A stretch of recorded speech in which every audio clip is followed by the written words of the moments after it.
आप ये इमेजेस देख रहे हैं, हर बार प्रधानमंत्री मोदी के साथ उनकी एसपीजी टीम में अलग अलग चेहरे हैं। आप कहेंगे कि ये हम क्यों दिखा रहे हैं? पीएम की एसपीजी टीम बदलना तो नॉर्मल प्रोटोकॉल है, इसमें क्या नई बात है? नई बात यह है कि हमारे देश में कई किस्म के वीआईपी रहते हैं जो खुद को पीएम से भी ऊपर रखते हैं, जिनको लगता है कि उनकी सुरक्षा में 20 सालों से तैनात अधिकारी बदले नहीं जाने चाहिए। हम बात कर रहे हैं पश्चिम बंगाल की पूर्व मुख्यमंत्री और खुद को जननेत्री कहने वाली ममता बनर्जी की। नियम कहते हैं कि देश के प्रधानमंत्री की सुरक्षा करने वाली एसपीजी भी हर कुछ महीनों में अपने कमांडो बदल देती है। क्यों?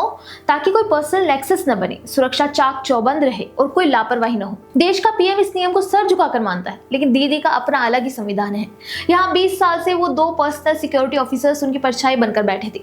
जैसे ही प्रशासन ने नियम के तहत उनका ट्रांसफर किया, टीएमसी के कुनबे में ऐसा कोहरा मचा मानो पार्टी पर कोई परमाणु हमला हो गया हो। टीएमसी लीडर इसको ऐसे दिखा रहे हैं जैसे सुवेंदु सरकार ने ममता बनर्जी की सुरक्षा ही हटा दी हो और उनको अकेला छोड़ दिया हो, जबकि सच्चाई यह है कि 2 पीएसओ हटाए हैं तो 2 भेजे भी हैं। सुरक्षा टीम चेंज हुई है, हटाई नहीं गई है। फिर भी ट्विटर यानी एक्स पर टीएमसी के बड़े बड़े बुद्धिजीवी डेरेक ओब्रायन, सागरिका घोष और महुआ मोइत्रा अचानक छाती पीट रहे हैं। डेरेक ओब्रायन ने तो रात के अंधेरे में बाकायदा एक वीडियो शूट किया, अपनी गाड़ी गेट पर अड़ा दी और रोने लगे कि देखिए दीदी अकेले अंदर है, पूरी सुरक्षा हटा ली गई है और वेंडेटा पॉलिटिक्स हो रही है। कमाल की बात यह है कि वीडियो में वो खुद ही सिक्योरिटी को बाहर भेजकर खाली एरिया शूट करते नजर आ रहे हैं।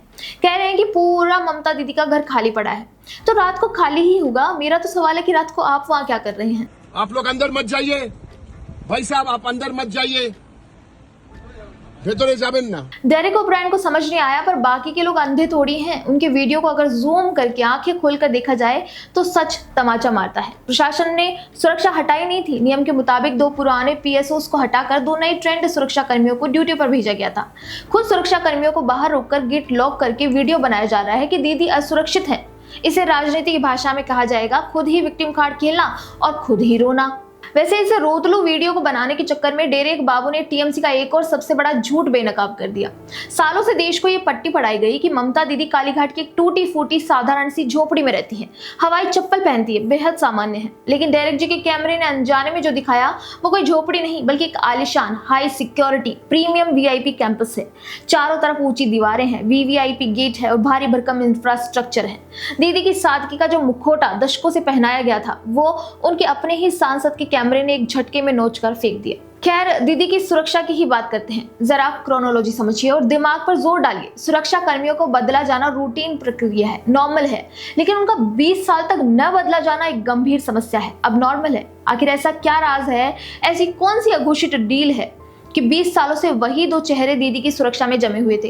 और इन तथाकथित जांबाज पीएसओ का ट्रैक रिकॉर्ड क्या है? जब ममता बनर्जी के घर पर प्रदर्शनकारियों ने सरेआम अंडे और पत्थर फेंके थे, तब ये 20 साल पुराने बॉडीगार्ड्स कहां छिपे थे? तब दीदी की सुरक्षा में लगी सह दिन टीएमसी प्रवक्ताओं को क्यों नहीं दिखी? साफ बात है, जब तक बंगाल में दीदी की हिटलरशाही चल रही थी तब तक सरकारी नियमों को पैरों तले कुचला जा रहा था।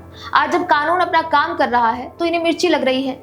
सागरिका घोष और टीएमसी के बाकी सूरमा कह रहे हैं कि प्रशासन ने अननोन और अपरिचित सुरक्षा कर्मी लगा दिए।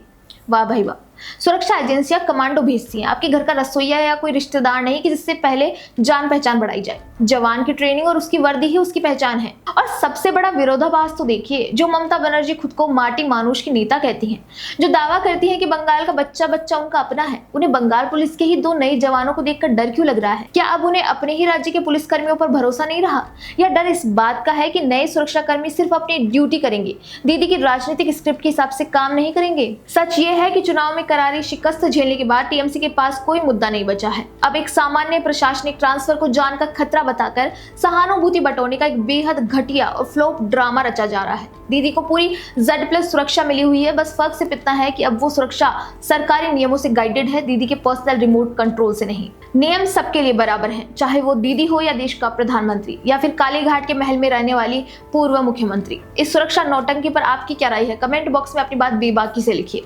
वीडियो पसंद आए तो लाइक शेयर सब्सक्राइब करना ना भूलें। इसके अलावा हमारे और भी चैनल हैं, वहां भी हमें फॉलो जरूर करें।